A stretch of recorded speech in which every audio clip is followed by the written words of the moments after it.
Dulu aku termasuk orang yang enggak suka banget sama film animasi, apalagi anime. Rasanya kayak bukan buatku. Tapi setelah nonton 4 film ini, semuanya berubah. Bukan cuman ceritanya yang bikin nangis, tapi maknanya dalam banget. Buat kamu yang mungkin sama kayak aku, coba tonton film-film ini dulu sebelum bilang enggak suka. Yuk, kita mulai dari yang pertama. Film pertama, Spirited Away 2001.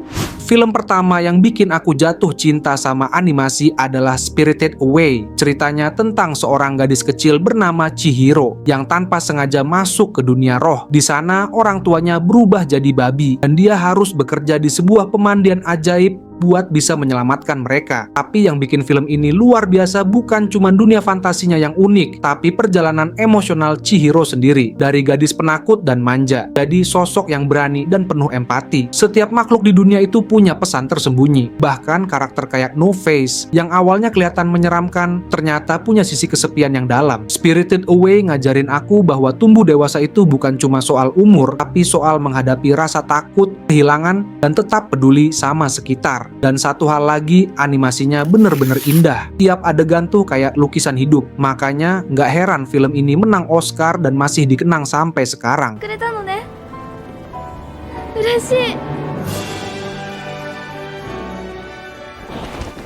Film kedua, Soul 2020.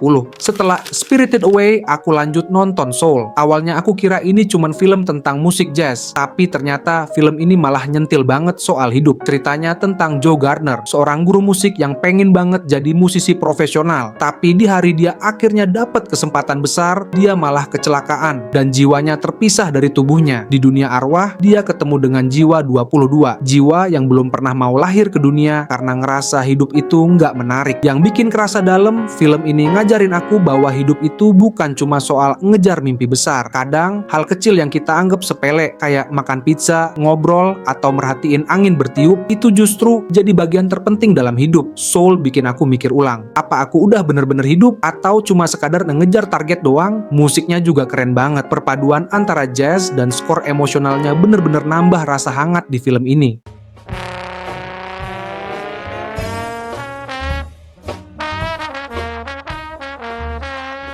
Film ketiga, Flow 2024. Awalnya aku pikir ini cuman film animasi tentang kucing lucu yang berkeliaran. Tapi ternyata Flow bukan sekadar cerita tentang hewan. Ini adalah perjalanan sunyi yang penuh makna. Di dunia yang sepi, setelah manusia menghilang entah kemana, seekor kucing berjalan sendirian. Dia nggak tahu harus kemana, tapi dia terus berjalan, terus mencari sesuatu. Sepanjang perjalanannya, dia bertemu dengan binatang-binatang lain. Bukan untuk bertarung atau sekadar berteman, tapi seolah-olah mereka semua juga sedang mencari tujuan. Flow ini nggak banyak dialog, bahkan nyaris nggak ada. Tapi justru itu yang bikin kita larut. Visualnya luar biasa. Tiap frame kayak lukisan, sunyi tapi dalam. Tanpa sadar, kamu akan mulai melihat dirimu sendiri dalam sosok si kucing. Merasa sendirian, tapi tetap bergerak, tetap berharap. Film ini mengingatkan bahwa kadang kita nggak butuh banyak kata untuk merasa tersentuh. Kadang, diam dan perjalanan itu sendiri sudah cukup buat membuat kita merasa hidup.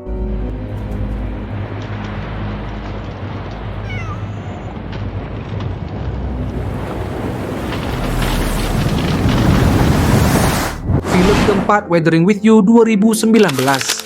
Setelah nonton Spirited Away, Soul, dan Flow, aku ketemu lagi dengan satu film anime yang bener-bener menyentuh hati. Judulnya Weathering with You atau Tenki no Ko, karya dari Makoto Shinkai, sutradara yang juga bikin Your Name. Ceritanya tentang Hodaka, seorang remaja yang kabur dari rumah dan pergi ke Tokyo. Di sana dia bertemu dengan Hina, seorang gadis yang ternyata punya kekuatan aneh. Dia bisa menghentikan hujan dan membawa matahari hanya dengan berdoa. Awalnya kedengeran indah ya, tapi semakin jauh ceritanya berjalan, kamu akan sadar kalau kekuatan Hina punya harga yang enggak kecil dan keputusan mereka akan menentukan nasib seluruh kota. Yang bikin aku jatuh cinta sama film ini adalah suasananya. Tokyo yang digambarkan hujan terus-menerus, bikin film ini kerasa sendu tapi magis. Visual langitnya gila sih, indah banget sampai pengen ngepost tiap frame buat dijadiin wallpaper. Tapi yang paling kuat dari Weathering with You adalah pertanyaannya. Kalau kamu harus memilih antara kebahagiaan pribadi atau menyelamatkan banyak orang, mana yang akan kamu pilih? Film ini nunjukin bahwa cinta dan pengorbanan enggak selalu tentang yang besar-besar. Kadang keputusan paling egois bisa jadi paling manusiawi. Dan sekali lagi, Makoto Shinkai berhasil bikin film yang bukan cuman enak dilihat tapi juga ngena di hati. 4 film ini bukan cuman hiburan. Mereka ngajarin aku soal hidup, kehilangan, dan harapan. Kalau kamu pernah nonton salah satunya, komen di bawah. Bagian mana yang paling nyentuh buatmu? Jangan lupa like dan subscribe supaya kamu nggak ketinggalan konten-konten menarik lainnya.